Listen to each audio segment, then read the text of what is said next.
poco frecuentes, que en general en el mundo se definen como aquellas que van a tener una frecuencia de uno en 2000 personas.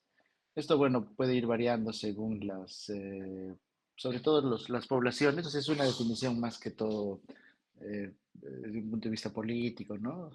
Pero digamos, el promedio a nivel mundial está en uno en 2000. De hecho, incluso la OMS la define así, ¿no? O sea, por cada 2000 personas, es, una de ellas podría tener una enfermedad rara, ¿no? Pero claro, cuando las agrupamos a todas las enfermedades raras, estas podrían constituir entre el 3,5 hasta el 8% de la población. Entonces, digamos, en Perú podríamos tener hasta más o menos 2 millones de personas con una enfermedad rara. Y de estas, el 80% tiene una causa genética. Ahora, desde un punto de vista también práctico, ¿por qué la importancia de la genética? De hecho, hay una investigación que se hizo en el año 2006 todavía, esto en Estados Unidos, donde determinaron que el 71% de las hospitalizaciones en salas de pediatría tienen un fondo genético, ¿no? Y cuando decimos genético, estamos hablando de aquellas variantes que van a estar relacionadas directamente al fenotipo, ¿no? O sea, no a las enfermedades poligénicas que hemos visto en dos clases previas. De hecho, incluso estas van a representar el 10,5% de todo el gasto hospitalario. Y una cosa importante es que existe una heterogeneidad clínica, es decir, que no hay un síntoma o signo que uno pueda decir, bueno, esto es una enfermedad genética, ¿no?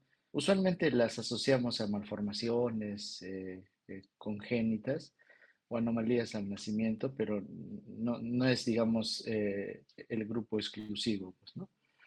De hecho, eso vamos a ver un poco sobre las anomalías congénitas, vamos a hablar en embriología, pero digamos, no es la única forma de presentación, ¿no? Ya hemos visto en las clases también pasadas que dentro de las características que se ven en la etapa pediátrica es la discapacidad intelectual, el retraso en el desarrollo, entre otras. Ahora, cuando hablamos terapia en genética, no vamos a hablar sobre aquellas terapias que están en investigación o las futuras promesas, digamos, a las futuras moléculas que pueden ser prometedoras, ¿no?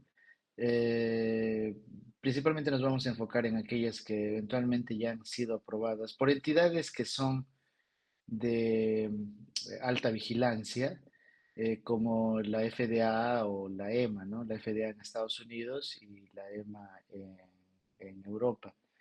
Entonces, claro, en alguna parte de esta presentación seguramente vamos a comentar y decirles que, bueno, cuáles son estas cuestiones medios prometedoras, ¿no? Ay, creo que se me fue entonces, ya hemos hablado hace 3 clases sobre los errores innatos del metabolismo. Solo recordar esto, que digamos, este es una vía metabólica normal. Cuando hay una deficiencia enzimática en un punto, puede ocurrir un acúmulo cascada arriba y de algún metabolito, la producción de un metabolito tóxico y la disminución, o las tres cosas juntas probablemente que van a provocar las características clínicas, ¿no? La disminución de los metabolitos cascada hacia abajo. Entonces, dentro de la fisiopatología, lógicamente es que el defecto genético en lo que son errores innatos del metabolismo, vamos a tener una proteína defectuosa, esta va a hacer que se acumulen los sustratos y van a haber unas cascadas patogénicas complejas, así como eso va a provocar una disfunción y muerte celular y todo esto va a provocar los síntomas, ¿no? Entonces, la idea de la aproximación terapéutica en genética es irnos, o sea, modificando este defecto genético, que es la terapia génica, modificando o reemplazando la proteína defectuosa. En esto estamos principalmente el uso de las terapias de reemplazo enzimático, las chaperonas, y el trasplante de células Profesor, hematopoyéticas. Sí, discúlpeme, profesor, pero no está compartiendo pantalla. otra vez.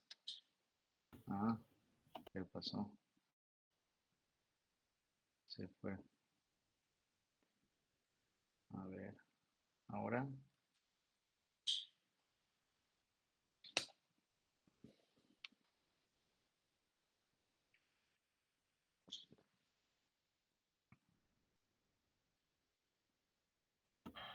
Ya, ahora sí, profesor.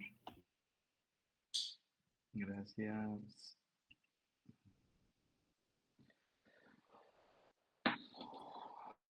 Ok, entonces, les decía, la acumulación del sustrato en sí, se puede utilizar terapias de sustitución del sustrato o fórmulas especiales. Y bueno, lo que son las cascadas fotogénicas complejas que aún a veces todavía no se conoce sobre las enfermedades, hay terapéuticas en investigación y lo que se hace principalmente es en el manejo sintomático, ¿no? Entonces, cuando hablamos de errores innatos del metabolismo, lo que se puede hacer es una restricción de nutrientes, ¿no? O sea, si es que vemos acúmulo, por ejemplo, de esta molécula cascada arriba, entonces lo que podemos hacer es disminuir el aporte de ese nutriente. Habíamos visto, por ejemplo, en fenilcetonuria, es que la fenilalanina está elevada, ¿qué se va a hacer? Entonces disminuir la cantidad de fenilalanina en la dieta, ¿no? O sea, por eso es la restricción de nutrientes. O si es que vemos que el paciente tiene galactosemia, entonces lo que podemos hacer es disminuir la cantidad de galactosa en el paciente.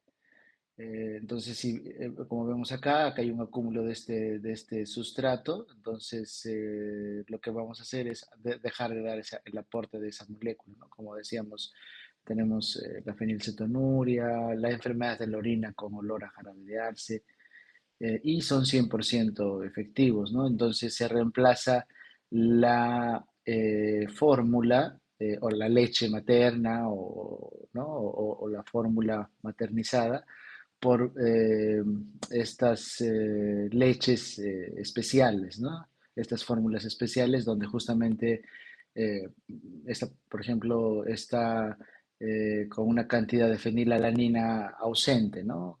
Y bueno, va a dar el aporte de los otros nutrientes para que el paciente, lógicamente, no entre en una desnutrición, ¿no? Entonces, dependiendo de dónde está la alteración, se va a ir dando estos medicamentos.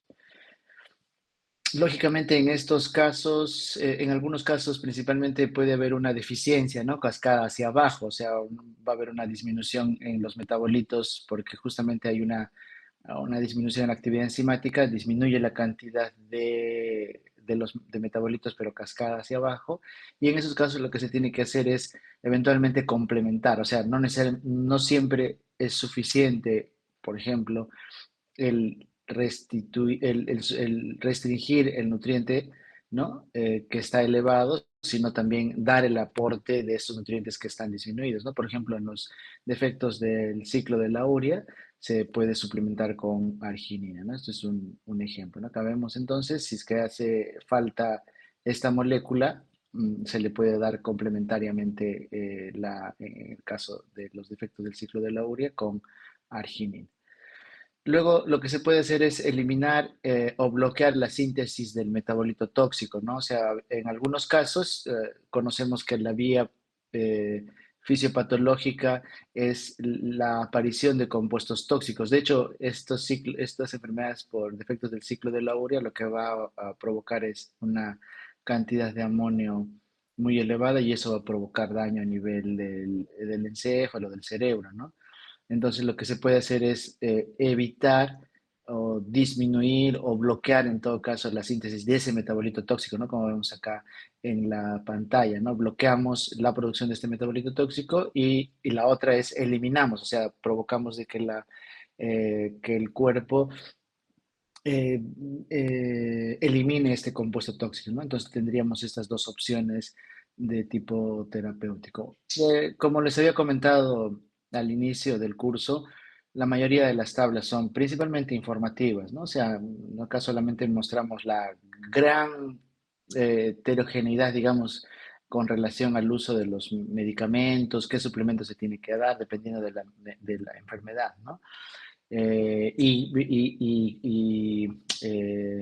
qué es lo que, digamos, tendríamos que hacer si es que estamos frente a uno de estos errores innatos del metabolismo, ¿no? Otra vez otra tabla con la misma lógica, Solamente mencionar entonces que existen una gran cantidad de medicamentos o de fórmulas especiales y también de medicamentos que van a hacer que la persona no tenga, digamos, o al menos se disminuya o desaparezca los síntomas, ¿no?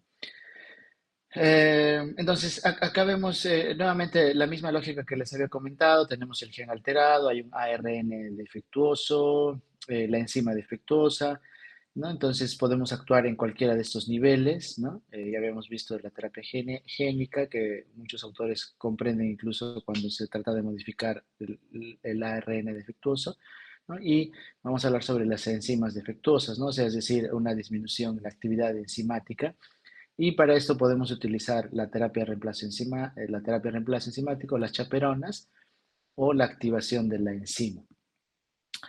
Entonces, en la terapia de reemplazo enzimático, principalmente se están dirigidas a enfermedades de depósito lisosomal. ¿Qué significa eso? De que el lisosoma es el que está afectado, ¿no? Dentro de ellas tenemos las esfingolipidosis y dentro de las esfingolipidosis se tiene la enfermedad de Gaucher, la enfermedad de Fabry, las mucopolisacaridosis 1, 2, 4 y 6. De todas las mucopolisacaridosis, estas son las que tienen tratamiento. Actualmente han aprobado incluso la tipo 7 en Estados Unidos. Y tenemos la glucogenosis. Dentro de las glucogenosis vimos en la clase de errores innatos de que existen varios subtipos, ¿no? Y dentro de ellas, la que tiene un tratamiento de reemplazo enzimático es la enfermedad de Pompe, que es la glucogenosis tipo 2. Luego tenemos la hipofosfatasia y la deficiencia de lipasa ácida. Entonces, nuevamente acá una lista de las entidades que vamos a poder ofrecer esta terapia de reemplazo enzimático, ¿no? Y como ven acá ustedes, estas son terapias de reemplazo enzimático aprobadas por FDA, por EMA, o sea, la Agencia de Medicamentos de Europa. Y las diferentes, digamos, algunas características clínicas y el medicamento, ¿no? ¿Cómo se llama el medicamento? En algunas de ellas la mayoría, perdón, solo existe una terapia a nivel mundial, ¿no? Y en algunos casos pueden haber hasta dos o incluso en Gaucher hay hasta tres medicamentos que han sido, que actualmente se tiene disponibilidad en el mundo, ¿no? Entonces, nuevamente acá las diferentes enfermedades, tenemos acá diferentes errores innatos del metabolismo. Luego, nuevamente seguimos con las enzimas defectuosas. Podemos utilizar el trasplante de células madre hematopoyéticas. Hay un error, perdón, hematopoyéticas. Esta es conocida también por sus siglas en inglés como HSCT, perdón. Y también están dirigidas para enfermedades de depósito lisosomal, pero también, por ejemplo, para muchas inmunodeficiencias primarias, ¿no? Entonces habría que agregar en nuestra diapositiva también inmunodeficiencias primarias, pero principalmente enfermedades de depósito lisosomal. ¿No? Otra vez, perdonen, acá hay un error. Y dentro de ellas tenemos la adrenoleucodistrofia ligada al cromosoma X, las mucopolisacaridosis, la enfermedad de Grave, la leucodistrofia metacromática, fucosidosis, monocidosis, etcétera, ¿no? Las manifestaciones clínicas, como repito, son bien variables, pero justamente la idea de el tratamiento con el trasplante de células madre hematopoyéticas es em, que los síntomas no aparezcan, ¿no? O sea, eventualmente incluso puede ser curativo. O sea, muchas veces tenemos el concepto de que, bueno, las enfermedades genéticas, pues no se puede hacer nada, ¿no? Y ustedes ya están viendo una lista larga de enfermedades que se pueden tratar, ¿no? Y algunas incluso como estas que eventualmente podríamos eh, eh, eh, evitar que la persona desarrolle alguna característica. Entonces, nuevamente lo que vimos en errores innatos del metabolismo y vimos una lista larga de enfermedades, ¿no? Que están dentro de estos trastornos que tienen que ser diagnosticados mediante el tamizaje neonatal. Entonces, justamente el tamizaje neonatal lo que hace es diagnosticar en etapa neonatal, cuando es un bebé, y poder ofrecer toda esta gama de tratamientos, ¿no? Y dentro de ellas el trasplante de células madre hematopoyéticas, ¿no? Entonces acá, por ejemplo, ¿en qué se basa? ¿Cuál es el mecanismo? Acá tenemos la célula, ¿no? Que es una célula normal, competente enzimáticamente, como dice en la parte superior. Tenemos acá el lisosoma que tiene sus enzimas y lo que va a hacer es esta va a ir liberando estas enzimas y se van a unir a una célula con la deficiencia enzimática. O sea, esta es la célula que ha sido trasplantada, ¿no? Estas enzimas van a ser capturadas entonces por las células receptoras, ¿no? Y estas enzimas entonces van a entrar hacia la célula y luego entran hacia el lisosoma, ¿no? Para catabolizar, digamos, estas moléculas, ¿no? Acá vemos entonces cómo está actuando la enzima, está destruyendo estas moléculas eh, que son, principalmente son moléculas grandes, no son moléculas simples, ¿no? Como la glucosa o como los aminoácidos, sino estas son moléculas complejas, ¿no? Como los glicosaminoglicanos o como los esfingolípidos, etcétera. Y luego tenemos lo que es la terapia de reducción del sustrato, es decir, la idea es disminuir esa cantidad de el metabolito que está, que se tiene en exceso, o sea, cascada hacia arriba, y para eso lo que se tiene son algunas estrategias que en algunos casos han sido aprobados para algunas enfermedades, como la enfermedad de Gaucher o la enfermedad de Niemann-Pick tipo C, ¿no? Estas dos moléculas, el iglustad y el miglustad, ¿no? Y bueno, hay estudios que dicen que esta genisteína podría mejorar en algunos pacientes con mucopolisacáridos. Entonces, acá tenemos, en resumen, tendríamos la terapia de reemplazo enzimático, las chaperonas y la activación enzimática. Y, por ejemplo, en las chaperonas también hay una medicación que es el migalastat, que ha sido aprobada para la enfermedad de Fabry. Bien, preguntas antes de continuar.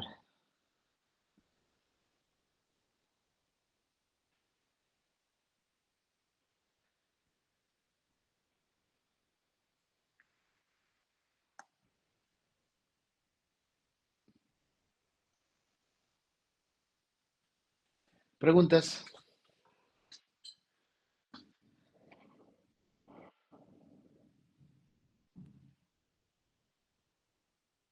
¿Todo claro? Sí, profesor. Muchachos. Ya, ok. O sea, lo que estamos viendo es, estamos tratando de, más que identificar las enfermedades, es identificar cuáles son estas terapias de manera general, ¿no? Ustedes van a hacer un curso de farmacología, espero que toquen algo sobre este tipo de tratamientos novedosos. Em, pero digamos, la idea es ir entendiendo, digamos, dónde estarían actuando, ¿no? Va a depender mucho de la molécula, ¿no?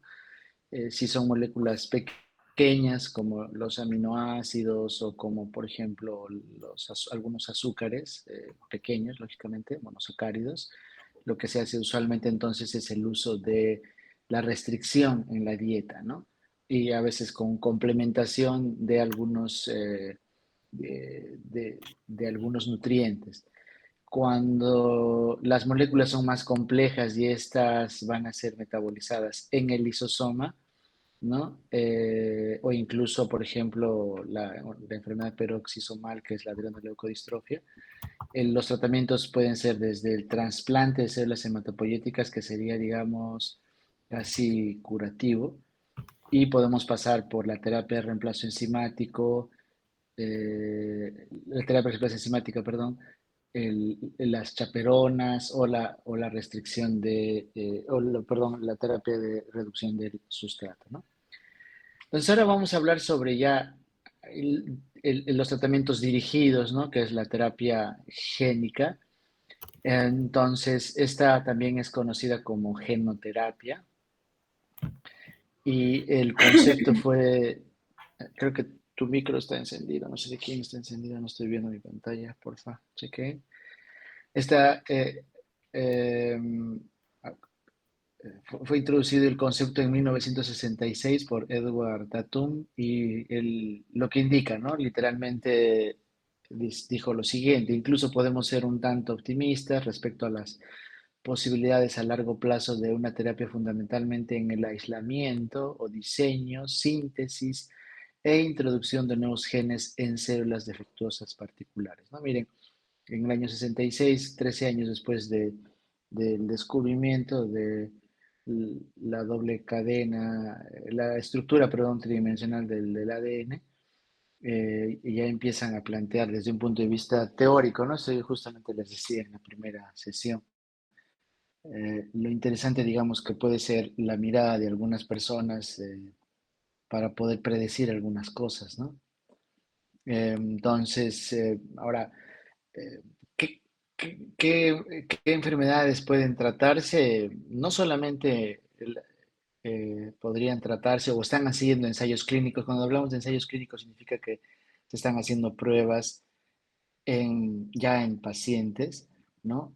Para buscar estas terapias génicas, ¿no? O sea, ir directamente hacia el gen. Y ven ustedes en la pantalla que muchas están dirigidas, por ejemplo, terapias génicas relacionadas a cáncer, ¿no? O sea, si bien comenzó, o sea, si bien la idea principal era, o al inicio era justamente evaluar o utilizar estas terapias génicas en enfermedades genéticas, pero, o sea, genéticas, cuando estamos hablando de genéticas eh, eh, en esta clase me refiero a aquellas donde la variante es suficiente para provocar el fenotipo, ¿no? Entonces, regresando a eso, entonces la mayoría actualmente de los ensayos clínicos, o sea, de las pruebas que se hacen es en cáncer, ¿no? Y un pequeñísimo porcentaje a enfermedades monogénicas, ¿no? Pequeñísimo, menos del 12% se están haciendo estudios relacionados a enfermedades monogénicas. Incluso, por ejemplo, se están tratando de utilizar estas terapias génicas en enfermedades infecciosas, enfermedades oculares, cardiovasculares, las enfermedades inflamatorias, enfermedades neurológicas y otros grupos. Entonces, dentro de las terapias génicas tenemos, o sea, hay diferentes formas de clasificar, ustedes seguramente pueden encontrar en la literatura diferentes formas de clasificación de las terapias génicas, pero vamos a tener dos, ¿no? Las terapias génicas en células germinales, o sea, dirigidas a espermatozoides u óvulos, pero principalmente acá hay un problema técnico y ético, ¿no? Ético porque podría esto llevar al uso de la terapia génica para ir mejorando, digamos, la especie, ¿no? No con fines terapéuticos específicamente, ¿no? Y bueno, tenemos la terapia génica en células somáticas, o sea, que van a estar dirigidas a las células somáticas, no a las células germinales, y por lo tanto no hay una modificación de las células gonadales y eso entonces es la que se está usando actualmente, ¿no? Ahora, otra forma de clasificar es de que cómo se va a expresar ese gen. O sea, no necesariamente las terapias génicas van a tener o sea, porque podemos pensar que la terapia génica, si ponemos un nuevo gen, entonces ese se va a incorporar al genoma de la persona y va a quedar por siempre, ¿no? Y no necesariamente es así, ¿no? No necesariamente es así.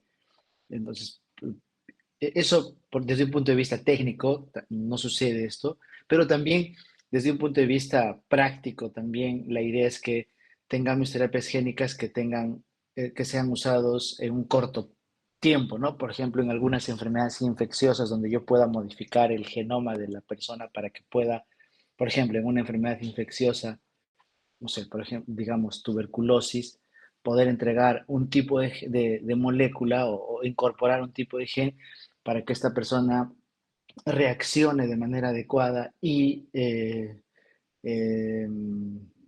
desaparezca la infección por tuberculosis, sería ideal, ¿no? Claro, pero tendría que ser en un tiempo muy corto, ¿no? Y en las enfermedades monogénicas, lógicamente, si son monogénicas, la expresión del gen tendría que ser por tiempo largo, eventualmente incluso durante toda su vida.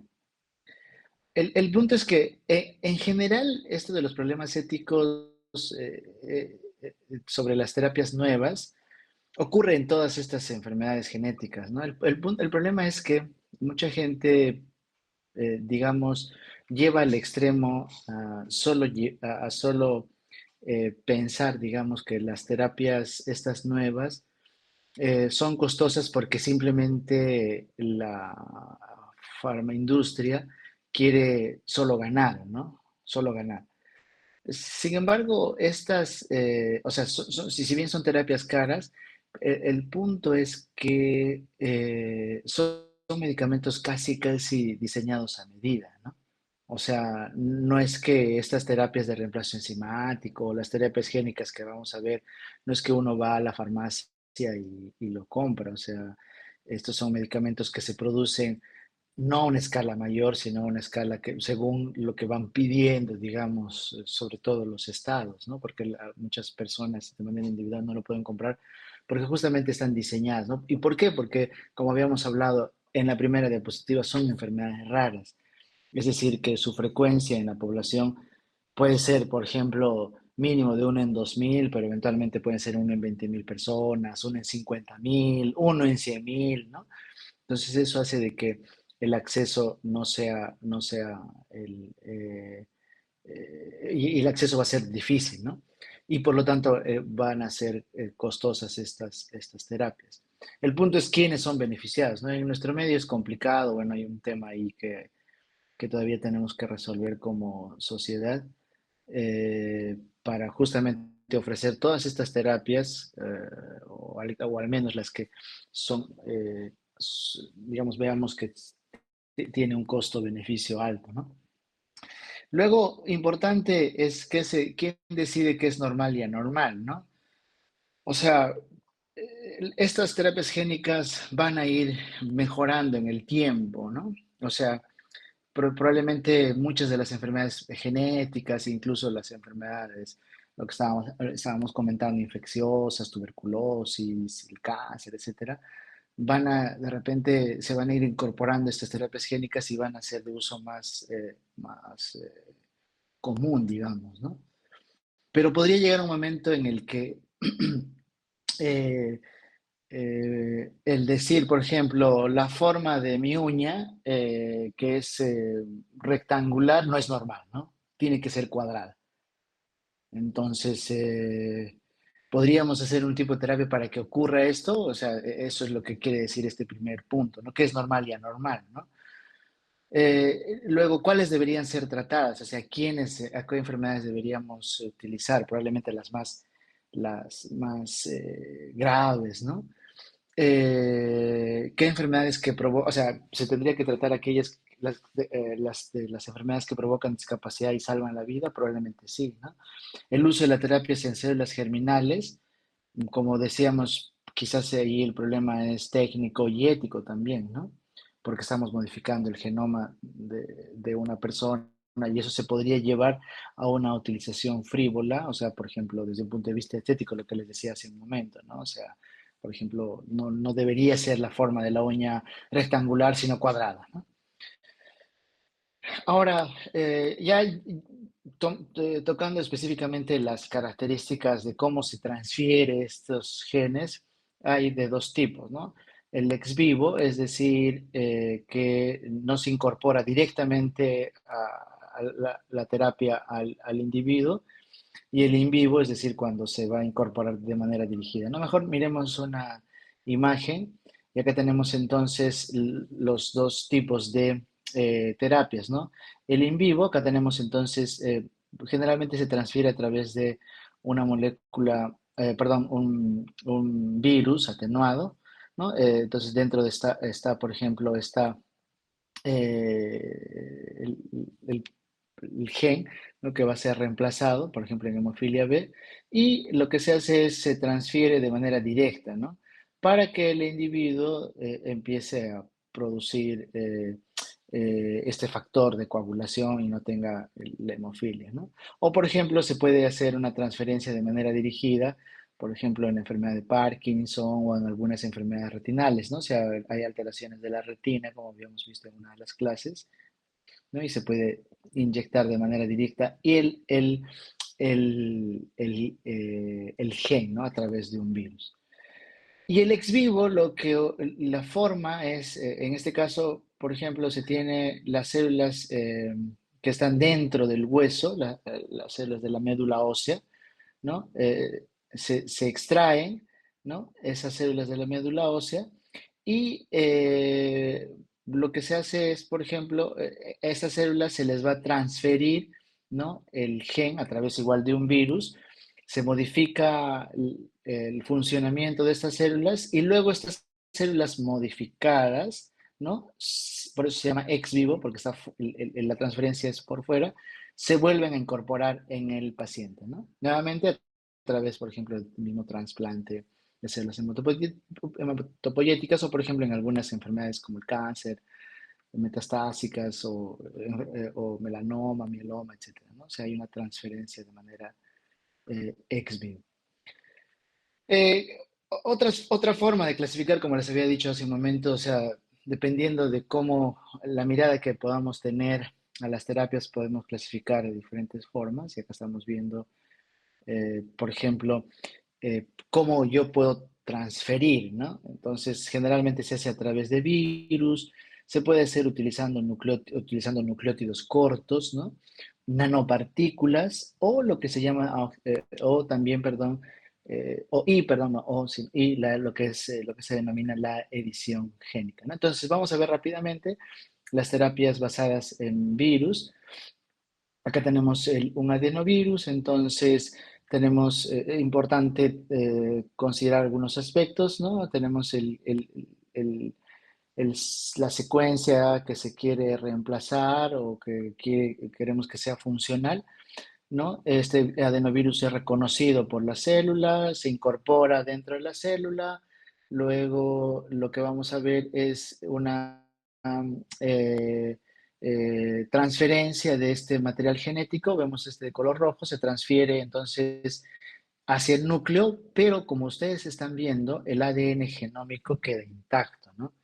Y este es un transgen episomal, así se llama, ¿no? ¿Por qué se llama? Esto es importante recordar, ¿ah? Transgen episomal. Transgen episomal significa que no se va a incorporar al ADN genómico, pero estando en el núcleo va a ser funcional, ¿sí? ¿Cómo se puede hacer eso? O sea, ¿cómo se puede tener un transgen episomal? Utilizando generalmente los adenovirus. Los virus adeno-asociados son más pequeñitos, son más pequeños estos virus adeno-asociados, ¿no? Igual se tiene una molécula de ARN, en este caso no es, en el otro caso era ADN, ¿no? El segmento de ARN que queremos que sea funcional, igual es reconocido por la célula, se incorpora dentro de la célula para que luego este ARN llegue al núcleo y en el núcleo hay una conversión de ARN a ADN, ¿no? Y luego este ADN va a interactuar con el ADN genómico y como vemos acá hay una interacción transgénica, ¿no? Entonces tenemos un transgen episomal que no se incorpora y la interacción transgénica que sí se está incorporando dentro del genoma.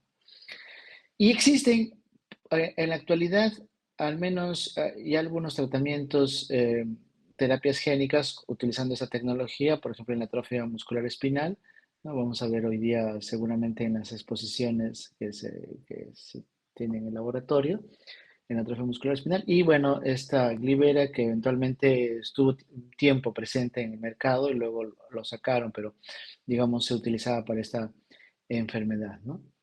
Luego tenemos los lentivirus, que también son virus que van a contener ARN, muy parecido a los adenovirus asociados, también son pequeños, con la misma estrategia, son reconocidos por las células, se incorporan. Tenemos el ARN, este ARN hay una transcripción inversa, ¿no? Se tiene el ADN y luego este va a ser ingresado para también tener una interacción transgénica, ¿no? Esta terapia génica se utiliza ha sido probada para, por ejemplo, la deficiencia de adenosín desaminasa, que es un tipo de inmunodeficiencia, una inmunodeficiencia congénita. Acá un paréntesis, ¿no? Les había comentado al inicio que principalmente nos vamos a enfocar en aquellos medicamentos que están aprobados actualmente, ¿no? O sea, lo que estamos hablando de atrofia muscular espinal, Liver, etcétera, han sido y actualmente incluso están aprobados por, ya sea por FDA o incluso o EMA o ambos, ¿no? Acá un paréntesis porque justamente estos son estrategias que se podrían utilizar para el tratamiento. No sé, esto es más investigación que todavía seguramente en un tiempo eventualmente podrían ser utilizadas, ¿no? Dependiendo sobre todo de su factibilidad, ¿no? Entonces tenemos nanopartículas, ¿no? De 10 a 500 nanómetros. Estas tienen la ventaja, o sea, ya no son el virus, ¿no? Y estas son nanopartículas que son construidas por el ser humano, o sea, no necesitamos tener el virus. Son fáciles de sintetizar, tienen un costo de producción mucho más bajo, es mucho más fácil la manipulación, es más fácil la capacidad de transporte, mueven, digamos, o pueden transportar una mayor cantidad de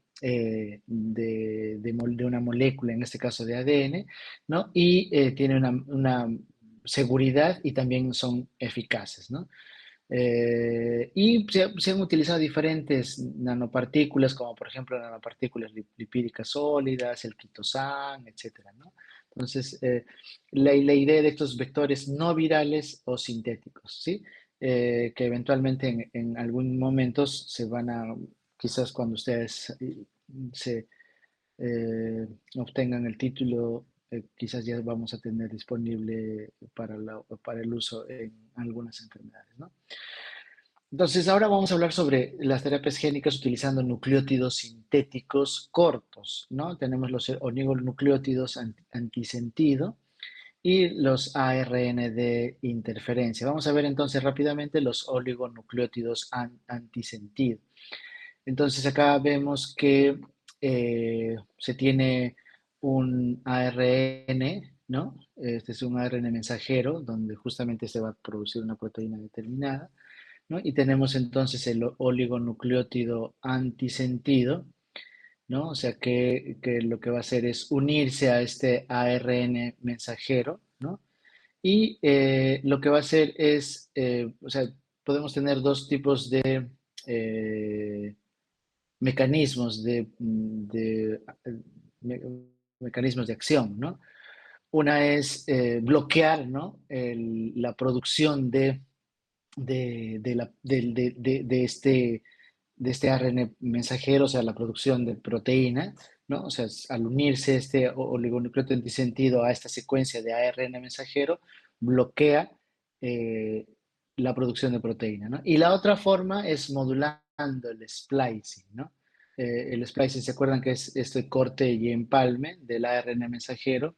Entonces se puede modular ese splicing. Entonces son estos dos mecanismos que se tienen en el oligonucleótido antisentido. Luego tenemos los ARNs de interferencia, que casi tienen la misma lógica, ¿no? Es decir, son ARNs cortos también, ¿no? Donde van a unirse a un ARN mensajero específico y lo que hacen generalmente estos ARN transferencias rompen al ARN mensajero y por lo tanto no se va a producir la proteína que se quiere, ¿no? Es lo mismo, pero digamos en otra imagen, eh, mostrando, digamos, los dos conceptos juntos, ¿no? Lo que estábamos hablando, lo que hemos hablado hace un momento. Bien, ahora, eh, muchas veces hemos escuchado o escucho en las consultas, sobre todo cuando estamos con residentes o a veces con personas que no son de ciencias de la salud, la mayoría dicen, bueno, las alteraciones cromosómicas, como en el síndrome Down o el síndrome Turner, pues no se puede hacer nada, ¿no? Y acá otro paréntesis, ¿ok? Entonces, acá les vamos a mostrar, este es un paréntesis relacionado a que sí se puede hacer algo con relación a algunas alteraciones cromosómicas. Eh, entonces, la idea es mejorar los efectos de una alteración cromosómica en las células, ya sea cuando tengan exceso de información o falta de información, ¿no? Duplicaciones o deleciones. O sea, eso va desde las CNVs, o sea, los variantes en el número de copias, hasta o sea, hasta las trisomías, como la trisomía 21, y en las deleciones, entonces, serían igual CNVs o las monosomías, ¿no? Entonces, en las duplicaciones la idea es silenciar o remover el segmento cromosómico, ¿sí? O sea, sacar ese segmento cromosómico que no es, que está sobrando, ¿no? Y en las deleciones es reemplazar ese material genético faltante, que muchas veces es muy grande. Entonces, existe ya algunas investigaciones, por ejemplo, silenciando de estos cromosomas extras con el SIX, ¿no? Este SIX, el XIST, es una molécula que va a inactivar normalmente, o mejor dicho, actúa en la inactivación del cromosoma X en las mujeres, ¿no? Habíamos visto en la práctica y en la teoría también comentábamos de que las mujeres, si bien tienen dos cromosomas X, uno de ellos es no funcional, ¿no? O sea, se apaga. Y este proceso de silenciación va a ocurrir o ocurre gracias a esta molécula que se conoce como CIX. Entonces, lo que se hace es, en este caso se utilizan unas enzimas, que se llaman nucleasas, que la idea es insertar una forma inducible de este gen SIX en una sola copia, por ejemplo, en células trisómicas 21. No mejor, perdón, perdóname. Miremos la imagen, ¿no? Que se va a entender lo que les quiero decir. Entonces acá tenemos una célula trisómica, en este caso una trisomía 21, y tenemos este gen SIX, ¿no? Que como decíamos hace un momento, interviene en la silenciación del cromosoma X. Entonces la idea es, utilizando estas nucleasas, se inserta este SIX en uno de los cromosomas 21. Al insertarse y al contener este SIX, este cromosoma 21, lo que se hace es tratar con dosiciclina para activar este SIX. Se activa el SIX y lo que va a hacer es silenciar a este cromosoma 21 sobrante, ¿no? Entonces al final tendríamos, si bien una trisomía, pero vamos a tener un cromosoma 21 silenciado con este gen SIX. Luego se puede utilizar esta estrategia que se va desde marcar algunos segmentos de manera positiva y negativa en el cromosoma extra, ¿no? Mejor miremos, perdón, en la imagen, ¿no? Tenemos entonces, miren acá, estas son células trisómicas. En este caso hay una combinación de terapia génica, ¿no? Con virus adenoasociados, ¿no? Se inserta esta molécula que se llama TKNEO en uno de los cromosomas 21, ¿no? Que es sobrante, pero como ven ustedes, no se selecciona, no se ingresa, o sea, la terapia génica no es que van a ingresar a todas las células, sino ingresan a algunas, ¿no? Pero estas algunas son suficientes en este caso porque lo que se hace es estas moléculas, lo que se hizo, perdón, en el laboratorio, esta clona de células, se trató con este antibiótico para seleccionar solamente aquellas células que tienen expresado este TKNO, ¿no? Entonces se utiliza esta neomicina y estas células, como no contienen este gen, van a, van a morir, ¿no? Y luego, claro, las células van a reproducirse, entonces tenemos un crecimiento de las células y estas de manera se van a ir seleccionando, ¿no? Eventualmente, cuando empieza a haber una mayor replicación, hay un grupo de células que van a pasar de trisómicas a disómicas, ¿no? Y lo que se hace es, se utiliza de manera, mira, acá se está utilizando de manera positiva el uso de un antibiótico y acá de manera negativa con otro antibiótico, en este caso el ganciclovir, ¿no? Y lo que vamos a ver es la eliminación justamente de aquellas células que van a tener incorporado este TKNO y vamos a quedarnos solamente con las células disómicas, ¿no? Y luego van a seguir replicándose y al final tendríamos células disómicas. ¿Cuál es la idea entonces en este caso de pasar de células trisómicas a células disómicas?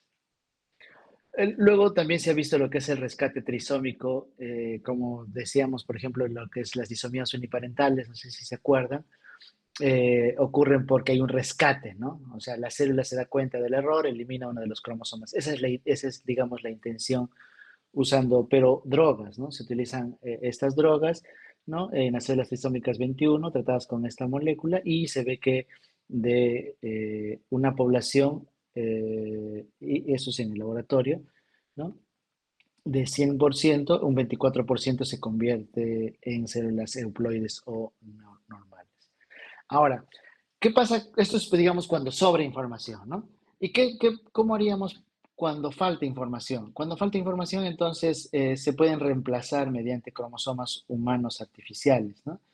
Eh, eh, esto para reemplazar genes de lesionados, ¿no? Estos cromosomas también se les conoce con el nombre de minicromosomas y se pueden utilizar diferentes vectores, ¿no? Estos virus o estas nanopartículas, ¿no? Sobre todo nanopartículas, y luego estas se pueden integrar libremente al ciclo celular en el tiempo y mejorar la, eh, la, eh, el fenotipo, perdón, ¿no? La clínica.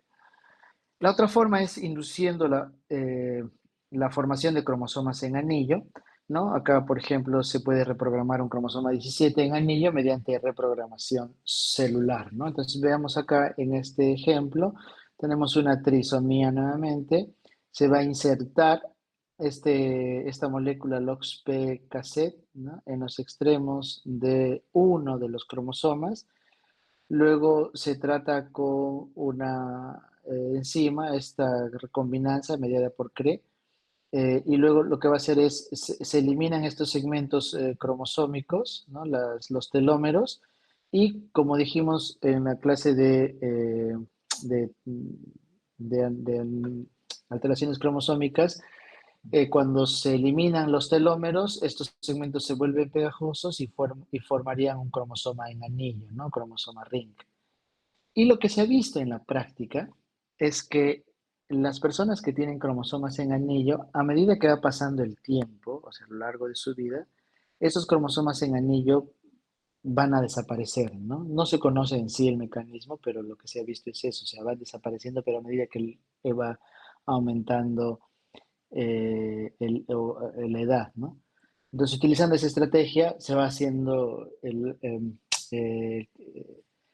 eh, las divisiones celulares múltiples veces, ¿no? O sea, un crecimiento en varios pasos y al final tendríamos una célula disómica, ¿no?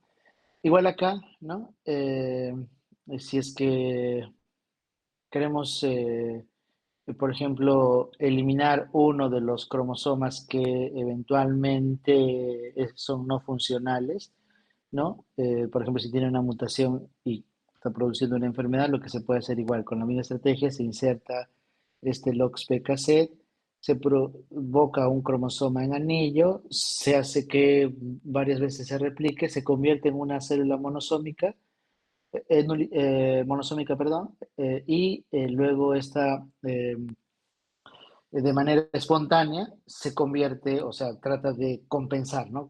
Habíamos visto una de las estrategias, o perdón, claro, una de las estrategias cuando hay monosomía, el cigoto, la célula se da cuenta del error y lo que hace es duplicar la información, ¿no? Entonces, utilizando esa estrategia natural. Eh, hay algunas, ahora, cuando hablamos de trisomía 21 también hay, si bien no hay mucha investigación relacionada a cómo se podría mejorar, sobre todo la discapacidad intelectual, eh, lo importante es identificar entonces cuál sería la molécula que estaría relacionada a la discapacidad intelectual, ¿no? Entonces, una de ellas, una de las moléculas relacionadas a la discapacidad intelectual es este DIRC1A. Y hay algunas investigaciones, como por ejemplo el uso de armina o la epigalocatequina 3-galato o la homousina, que podría inhibir a este DIRC1A. O sea, el exceso de DIRC1A es la que estaría asociada a la discapacidad intelectual, ¿no? Entonces, por ejemplo, cuando se habla de epigalato-catequina, hay un estudio que se hizo y se publicó el año 2016, perdón, en Lancet, ¿no? En un grupo de pacientes con discapacidad intelectual de entre 16 y 34 años, y se vio que esta epigalocatequina podría mejorar la función cognitiva de los pacientes con síndrome Down, ¿no? Mejoran el control inhibitorio, es decir, que mejora, eso hace que mejore entonces su interacción con el eh, medio social, ¿no? Y mejora también el comportamiento. Entonces, En síndrome Down, eventualmente no necesariamente tendría que ser la eliminación de ese cromosoma como hemos visto en estas terapias que se han usado en investigación, sino se podría usar, por ejemplo, mediante el reconocimiento de cuál es el gen que está asociado a discapacidad intelectual, como en este caso lo que se plantea es el DIRC1A, y usar moléculas que inhiban estas proteínas, ¿no? Ok, preguntas, preguntas.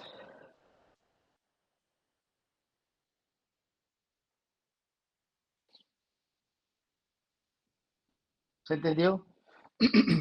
Profesor, Todo claro, profesor. Ok, tenía una duda con sí, respecto a la parte de, usted mencionó que ocurre un rescate trisómico. A sí. ver, un momento, me voy a fijar en la diapositiva. Ah, ya, ¿cómo se llama? Por la ZSCAN4 y quería preguntarle más o menos a través de qué mecanismo ocurre eso. Creo que no lo escuché o no me quedó claro. Ahí ya. O sea, cuando hablamos de disonías uniparentales, comentábamos de que en muchos de los casos ocurre porque hay este fenómeno que se llama rescate trisómico, ¿no? El cigoto se da cuenta del error y lo que hace es elimina uno de los cromosomas extras. Entonces, lo que se ha visto en el laboratorio es el tratamiento con esta molécula, o sea, se induce, ¿no? A que la célula se dé cuenta del error y diga, bueno, me está sobrando un cromosoma y voy a eliminar, ¿no? Utilizando esta molécula. O sea, no se hace, o sea, eh, no es como en la disomía uniparental que ocurre de manera espontánea, sino que acá se induce a que la célula rescate, existe este rescate trisómico. Y al menos con este tratamiento, el problema es que no es tan eficiente, ¿no? Porque solamente, digamos, se convierte en euploides en un 24%. O sea, la idea es eventualmente encontrar alguna otra molécula que sea mucho más eficiente. Esa es, digamos, la intención de lo que o sea, de este tratamiento. Ya, gracias. Ok. Muy bien, entonces ahora vamos a ver rápidamente algunas enfermedades y acá vamos a tocar sobre los tratamientos que de repente no entré, o sea, puse como ejemplo nada más, por ejemplo en terapia génica, ¿no? Sobre todo en los oligonucleótidos. Y vamos a hablar sobre distrofia muscular de Duchenne. Esta es una enfermedad que ocurre en varones principalmente, o sea, es recesiva ligada al cromosoma X, es una enfermedad progresiva y estos son pacientes que van perdiendo la fuerza muscular de manera progresiva, ¿no?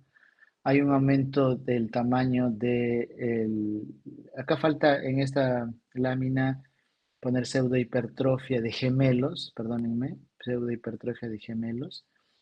Ahí está el signo que se llama Gowers, el CPK, que es una enzima que se encuentra elevada y en algunos casos afecta el corazón. En la segunda década dependen de silla de ruedas y en la tercera década pueden fallecer por falla respiratoria principalmente y porque hay una afectación cardíaca, ¿no? Acá vemos el tratamiento es múltiple, o sea, no solamente es algunos medicamentos, sino tiene que intervenir diferentes especialidades, ¿no? Diferentes especialidades. Como vemos, neumología, gastroenterología, rehabilitación. Y uno de los medicamentos que se usan actualmente para esta enfermedad son los corticosteroides o los corticoides, ¿no? Que justamente lo que va a hacer es mejorar la función muscular, va a prolongar eh, eh, la, eh, la independencia de estos pacientes, ¿no? O sea, el que se demoren en depender de una silla de ruedas, que se demoren, digamos, eventualmente de algunos aparatos ortopédicos, o sea, esa es la finalidad de los corticosteroides. No es un tratamiento curativo, ¿no? Pero sí, digamos, mejora mucho la calidad de vida. Entonces, acá tenemos el tratamiento médico, son los corticosteroides, principalmente el uso de deflazacort, ¿no? Este medicamento ha sido aprobado por FDA también.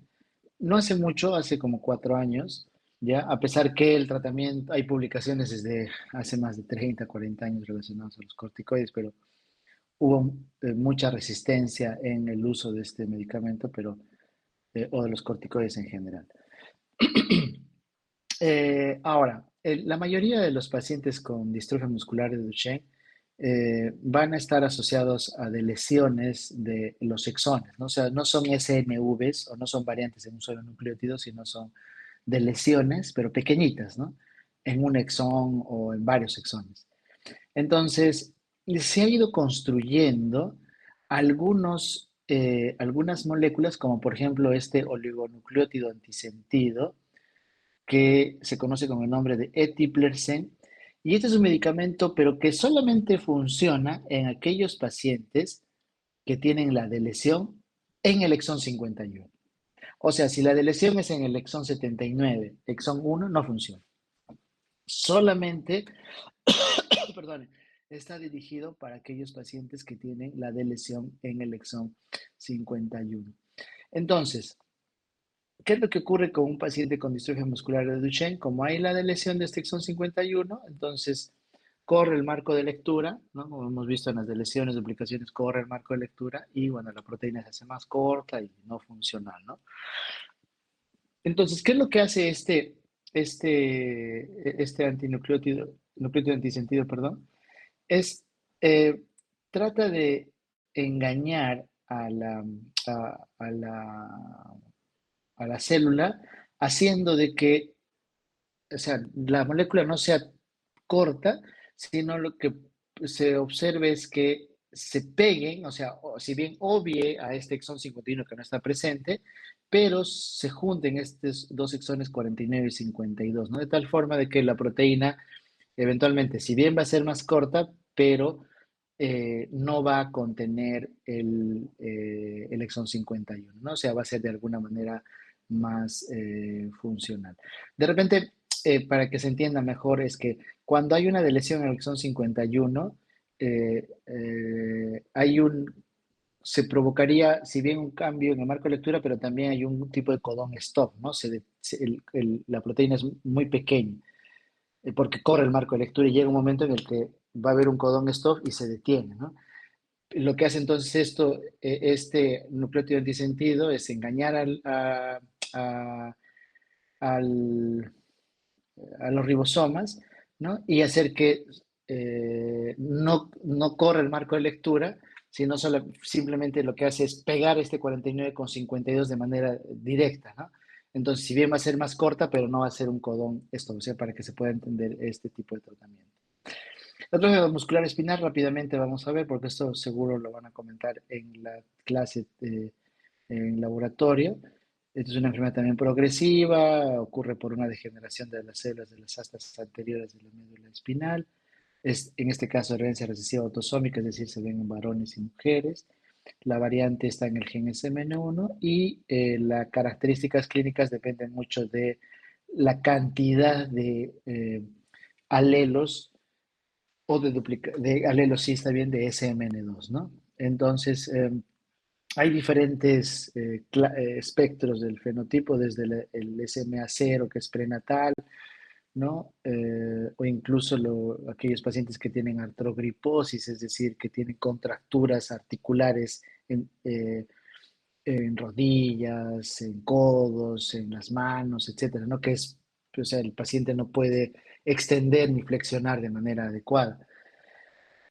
Estas son presentaciones, digamos, poco frecuentes, pero podrían ocurrir y tendríamos las clásicas, la atrofia muscular tipo 1, 2, 3 y 4, ¿no? ¿Y de qué depende? Depende de la cantidad de moléculas SMN2. La incidencia es variable, pero es una de las enfermedades más frecuentes neuromusculares, ¿no? La tipo 1 tiene una frecuencia de 4 en 10 por 100.000 recién nacidos vivos y de hecho, ¿por qué es frecuente? Porque, por ejemplo, de todo nuestro grupo, que somos alrededor de 150, 180 personas que hacemos el ciclo 2, 3 personas probablemente son portadoras de esta enfermedad, ¿no? O sea, si bien es una enfermedad recesiva, y hemos hablado que las enfermedades recesivas autosómicas, el factor de riesgo es la consanguinidad, en este caso no, ¿sí? En este caso específico, no necesariamente, mejor dicho, no necesariamente, ¿no? Porque podría ser que nuestra pareja sea portadora también, ¿no? Porque el promedio está 1 en 50, ¿no? Incluso hay poblaciones que podría ser 1 en 38 o 1 en 90. Eh, ¿Cómo se hace el diagnóstico? El diagnóstico se hace determinando la deleción del exón 7 del gen SMN1, que se observa en el 95-98% de los pacientes.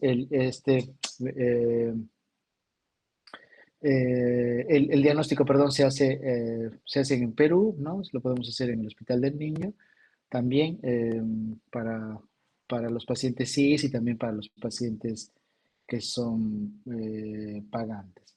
Y el tratamiento es diverso, podemos tener el nusinersen, que es esto oligonucleótidos antisentido, ¿no? Terapia génica, aprobada, estas son las fechas de aprobación, ¿no? Y el risdiplam, que también es un oligonucleótido antisentido, que es de uso oral, ¿no? Entonces, miren lo que hace de manera general. Entonces, este antinucleótido antisentido, el nusinersen, lo que va a reconocer este ARN mensajero, ¿no? Y lo que hace es que exista una mayor expresión del gen SMN2, ¿no? El gen SMN2.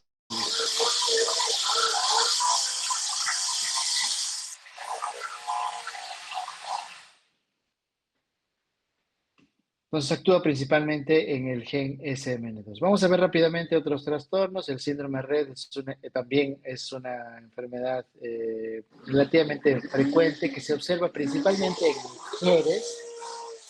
Perdón por lo principalmente mujeres, y son variantes en el gen MECP2, ¿no? Y hay un desarrollo normal, o sea, son niñas que están bien hasta los 6 a 18 meses, y luego hay una regresión del desarrollo, ¿no? Hemos hablado en el laboratorio que se denomina regresión, y luego se acompaña de microcefalia y pueden tener movimientos que son repetitivos, caminan como si hubieran tomado algunas copas, es decir, ataxia, pueden tener convulsiones, falta de respiración, apnea, pueden ventilar rápidamente en algunos casos y se asocia a discapacidad intelectual y TEA.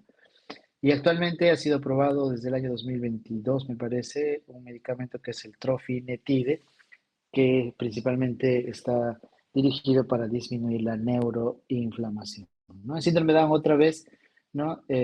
Tratamientos que están, en este caso no están aprobados todavía, están solamente en fase de prueba, fase 2 y fase 2A y 2B, ¿no? Que lo que hace es inhibir el ácido gamma aminobutírico, ¿no? Que justamente este GABA altera la memoria y el aprendizaje, entonces al inhibirlo va a mejorar ¿no? La memoria y el aprendizaje.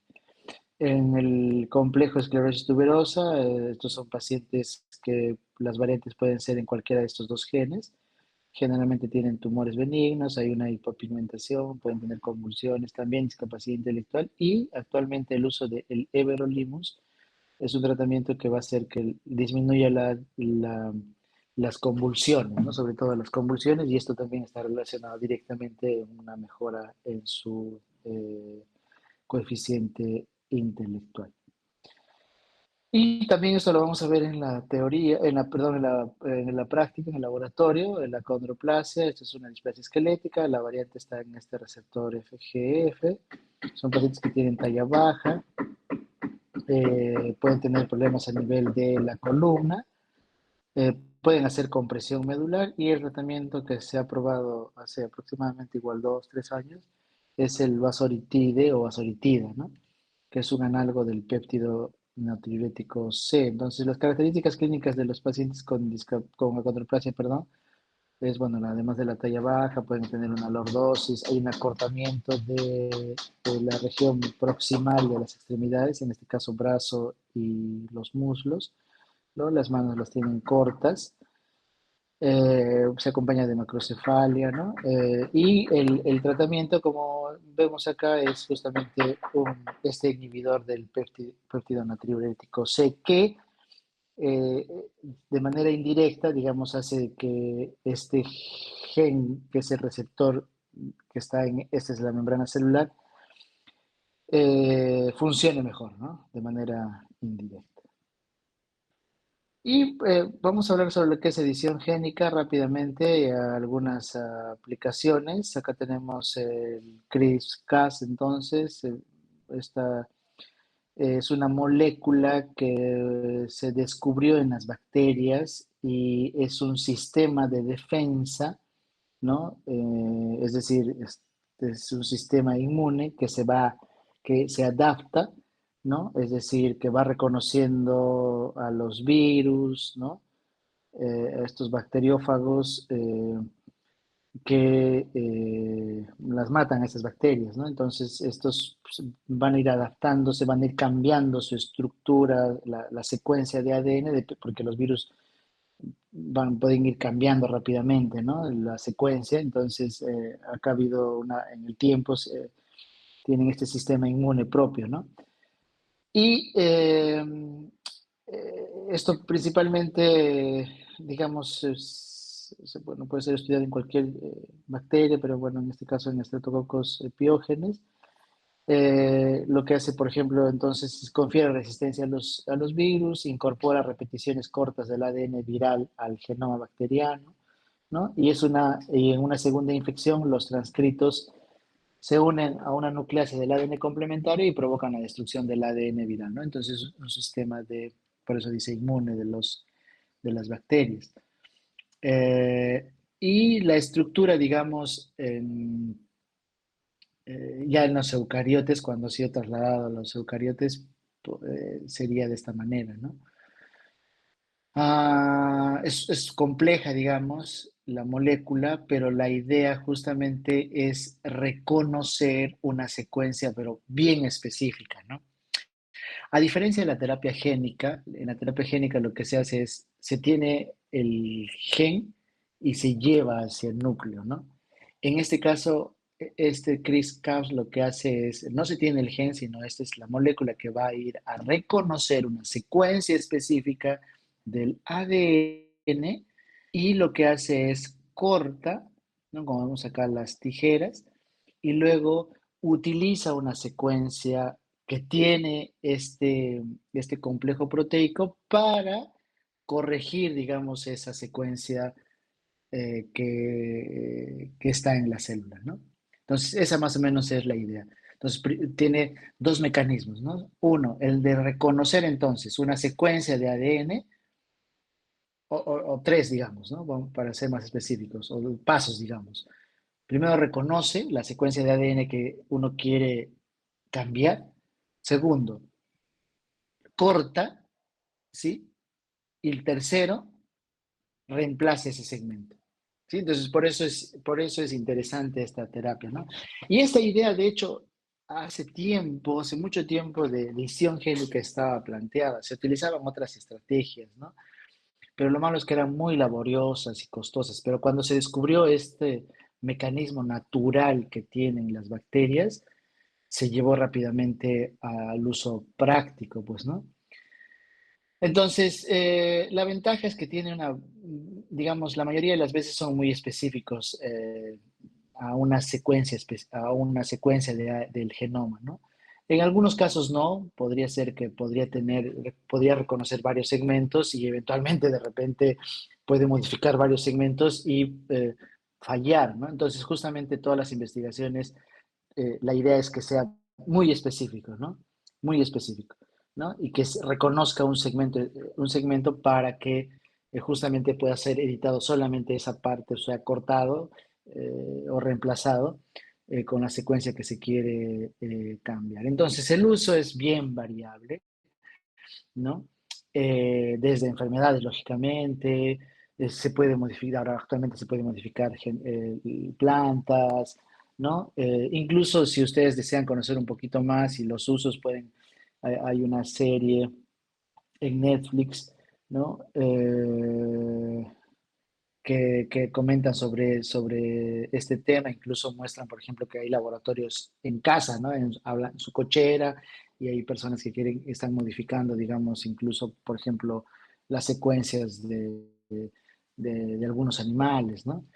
Eh, Se puede utilizar para los biocombustibles, la terapia génica, lógicamente, ¿no?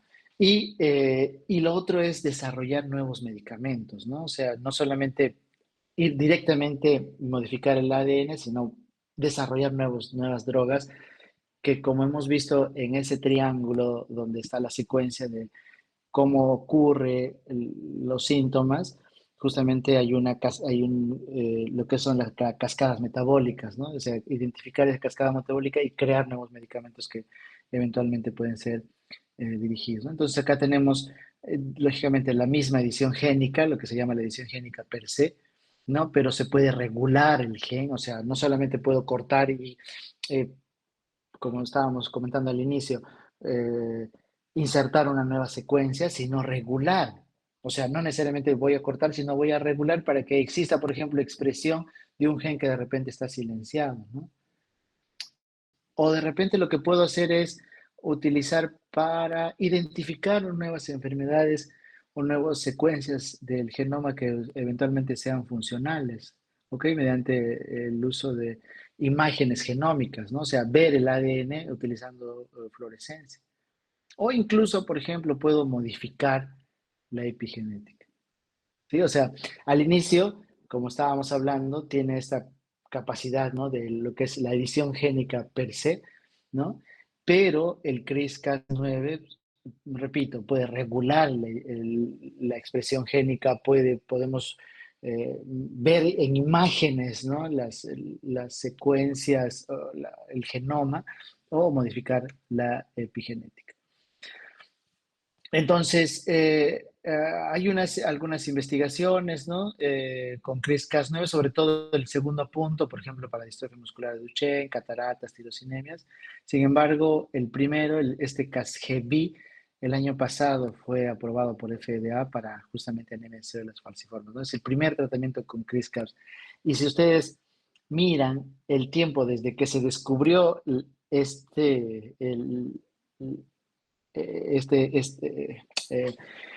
eh, esta forma de reconocer a los virus en las bacterias y la aplicación al ser humano es bien corto, ¿no? Bien corto, es menos de 20 años. Y si nosotros nos vamos a la terapia génica, miren, ya desde el 66 incluso se plantea la teoría, y en los años 70 incluso hubo un intento de terapia génica, hubo un fracaso, no, no fue exitoso, ¿no? Y con el tiempo fue mejorando, pero el número de enfermedades que se usan terapia génica son pocas, ¿no? Pueden llegar máximo, no sé, unas, solo, o sea, específicamente terapia génica unas 5 o 6, ¿no? Y con los oligonucleótidos antisentido, quizás por ahí algunas más. Pero esta, en un tiempo corto, ya hay una enfermedad que se está tratando y que está aprobada lógicamente con CRISPR-Cas9. Entonces, acá seguramente ustedes van a ver algunos errores ortográficos, pero acá estoy aclarando de que es tal como está descrito en el pasaje de comentarios reales, ¿no? En la segunda parte del Inca Garcilaso de la Vega, y él decía lo siguiente de nuestro Inca Pachacútec, ¿no? Entonces, el médico o herbolario que ignora las virtudes de las hierbas o que sabiendo de las de algunas no procura saberlas de todas, ¿no? O sabe poco o nada. Conviénele trabajar hasta conocer todas, así las provechosas como las dañosas, para merecer el nombre que pretende, ¿no? O sea, un concepto que es desde 1500, ¿no? O sea, no solamente es decir soy médico, ¿no? Sino tratar de ofrecer, digamos, todo lo nuevo y eventualmente incluso involucrarse para poder mejorar eh, el estado de salud de muchas de estas personas. Bien, muchachos.